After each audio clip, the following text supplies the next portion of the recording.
এই জুলাই এবং অগাস্টে সারা দেশব্যাপী যে গণহত্যা চলেছে সেই গণহত্যার বিচারকে ত্বরান্বিত করা এবং সেই বিচারের যে সকল এভিডেন্স আছে সেগুলো সংরক্ষণ করা। জেলার মোড়লগঞ্জ, শরণখোলা এবং মোংলা থানায় বৈষম্য বিরোধী ছাত্র আন্দোলনে যারা নিহত হয়েছে, যারা আহত হয়েছে, তাদের পরিবার সাথে দেখা করতে, তাদের কবর জিয়ারত করতে আমরা মোড়লগঞ্জের মাহফুজুর রহমান নামে 10ম শ্রেণীর একজন ছাত্রের বাড়িতে গিয়েছি।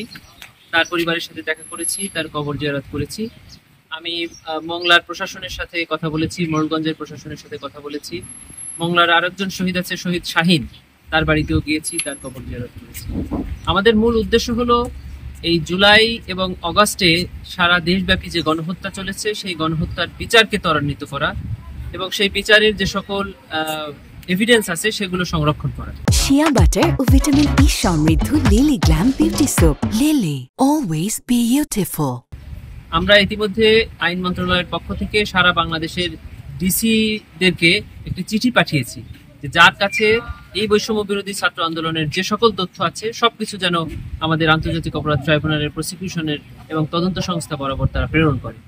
আমরা প্রশাসনের সাথে দেখা করে সেটাই বলছি যে আপনাদের কাছে যে তথ্য আছে এগুলো তাজা থাকা অবস্থায়, এগুলো অপরিবর্তিত থাকা অবস্থায় তারা যেন এগুলো প্রেরণ করে।